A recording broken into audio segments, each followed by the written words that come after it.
बेतो conference दुलाराय बाथौ गौथुम एबा बाथौ महासभाया बोसोरथामनि गेजेराव खेबसे कनफारेन्स जेब्लाबो खुङो हिसाबै आनडिभाइडेड लखिमपुर डिस्ट्रिक्ट कमिटिया दिनै बेवहाय खुंदों आरो जेरैबायदि बिसोरो बेवहाय खुंदों बेवहाय मोनसे धोरोमारि जि मोनसे आबहावा बियो नुजादों आरो बे जोबोद मोजां बयबो रायजो राजाया बेवहाय दिनै थान्दै हिसाबै जायफ्रा बाहागो लाफैदों बा ओरैनो खोनासंनो जायफ्रा फैदों माने खुब गोसो गुदुङै आरो डिसिप्लिन भाबै माने साब सिखोनैनो बयबो फैनानै बाहागो लाफैनायखौ नुनायाव आं जोबोद माने गोजोनदों जे जोंनि रायजो राजायाबो धोरोमनि सायाव बा धोरोमनि बेफोरबायदि हाबाफारियाव एथ' गोसो गुदुङै जे माने बाहागो माने लायो दानिया बेखौ नुनानै जोबोद गोजोननाय मोनदों। गोबां बर'फोरनि गेजेराव धोरोमनि बेलायाव बेले बेजे जानायखौ नुनो मोनो बिनि सायाव मा बुंनो सानो सार? बेले बेजे बिब्दि जेबो गैया खिन्थु धोरोम फालिनो थांनायनि बेलायाव जिहेतु बयनिबो फोथायथिया एखे नङा ओंखायनो बे बेलायाव एसे एनैया माने धोरोम फालिग्रानि गेजेराव थर्क बिथर्कआ फैयो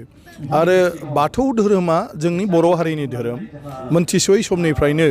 बे बाथौ धोरोमखौ लानानै बर' हारिया सोलिबोदों अदेबानि बाथौ धोरोमाव जिहेतु जोंहा मालायफोरबायदि धोरोम बिजाब गैया धोरोम गुरु गैया आरो बेबायदिनो सोरबा धोरोमनि मुङै माने खामानि मावथिंग्रा मानसि गैया बे हिसाबै जोंनि बाथौ धोरोमा जों बर'निल' जानानै दङ आरो बेवहाय जिहेतु जोंहा गुरु गैया ओंखायनो खायफा धोरोमफोरनि जि प्रसारकफोर जोंनि गेजेराव हाबफैयो बिसोरनि बाथ्राफोरखौ खायफाया मोजां मोनोब्ला बिसोरो गावनि धोरोमखौ नागारनानै बे गुबुन धोरोमफोरखौ नाजावनानै लायो आरो बिसोरजों थानानैनो बिसोरो धोरोमारि बिथिङाव जिखिनि गावसिनि खामानि बे खामानिफोरखौ मावनानै लायो बाथ्राया बेल' नाथाय दा बाथौ धोरोमा जोबोद जौगाबाय दा बाथौ धोरोमाव जोंनि बर' हारिनिफ्राय गोबां मानसिया धोरोमनि बिथिङाव खामानि मावनो बिबान लानानै ओंखारबोबाय आरो बिनि बेलायाव बे बाथौ धोरोमारि गौथुमा मोनसे आरो बाथौ धोरोमारि गौथुमा दिनै मेंनाय गैयै खामानि मावनायनि गेजेरजों दिनै बे बाथौ धोरोमखौ सिबिनायल' नङा बेखौ फोसावनायावबो आरो बेखौ दिनै लिरनानै माखासे बे धोरोम खान्थिनि बाथ्राफोरखौ लिरनाय महराव लाबोनानैबो जोंखौ थुनलाइ मुलुगनि गेजेरजों जोंनि धोरोमखौ फोसावनायाव गोबां बिहोमा होगासिनो दं। दिनै जोंनि धोरोमनि बेलायाव जायफ्रा बिजिरगिरि दं बे बिजिरगिरिफ्रा दिनै बयबो गनायथि माने होबोगासिनो दङ गावसिनि लिरनायफोरनि गेजेरजों जे बाथौ धोरोमा मोनसे इउनिभार्सेल माने ट्रुथ बे जाहैबाय मोनसे अराय माने सैथोजों माने दाजानाय आरो बेनि जिथु बोसोन बिनि जिथु सोलोंथाइ शिक्षा बे धोरोमनि गेजेरजों होदों बियो गमामायैनो मोनसे माने मानसि समाजखौ समाज हिसाबै सोलिलांनायनि बेलायाव माने जथेस्थ' माने मोनसे थार लामा एबा थार दिगखौ दिन्थिनानै होनो हादों आरो जायनि थाखाय बर' हारिया दिनैसिम हारि हिसाबै माने ग्रोमै माने सब बिथिङावनो दावखोनानै आगान सुरलांगासिनो दङ। गोबां बर'फोरनि गेजेरावनो खौसे जा नाथाय खौसे जानायखौ बर'फोरनि गेजेराव बिनि सायाव मा बुंनो सानो सार? नङा बेयाव जों खौसे जा होनबाय थानो नाङा गाव गावनो खौसे जालांबाय थानांगौ जाय मानसिया खौसे जानायनि बाथ्रा बुंदों बेनो गासिबखौबो नागारनानै गाव एसे मालायजों गोरोबनो जों दा सोलोंनांसिगौ गावनिखौल' थि लाखिनानै मालायखौल' गोरोबफैजानो लुबैलायबाय थायोब्ला बे मालाबाबो जाया ओंखायनो जों जायफ्रा मोनदांदों जों गाव गावनो एसे मालायजों बोरै जों गोरोबनानै सोलिलांनो हायो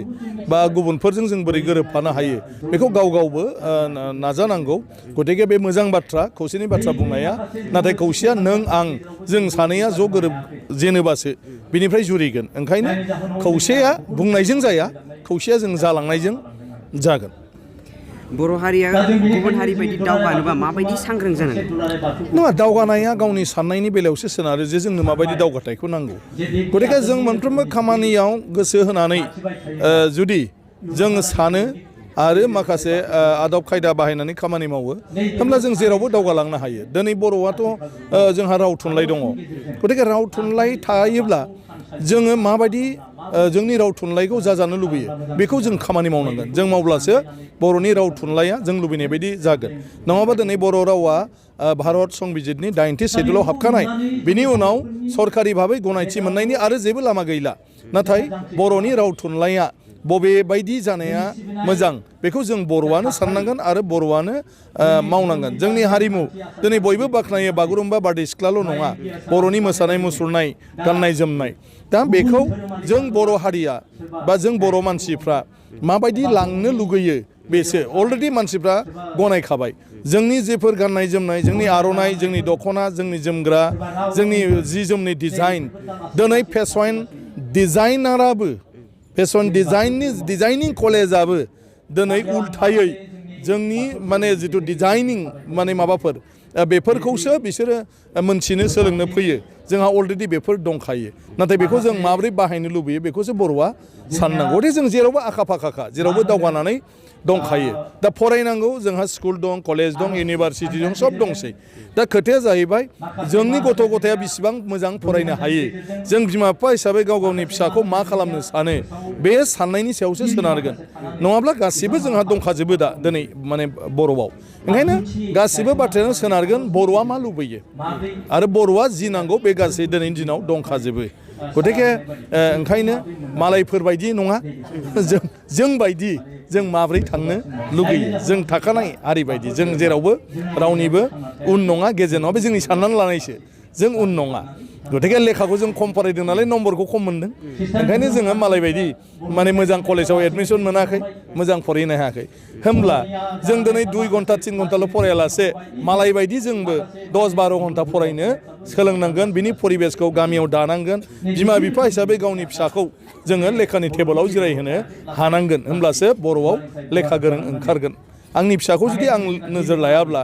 मालाया बोरै नोजोर लानो गतिके आंनि फिसायानो रोङाब्ला मालायखौ रोंनांगौ होननानै बुंनायनिथ' ओंथि गैया ओंखायनो जों साफ्रोमबो बर' बिमा बिफाया गावनि फिसाखौ बयहाबो मानसि गिदिर खालामनायनि सिमां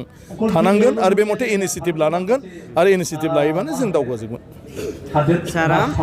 2020आव मेट्रिक होग्रा फरायसाफोरखौ माबायदि मेसेज होनो सानो माबायदि फरायबा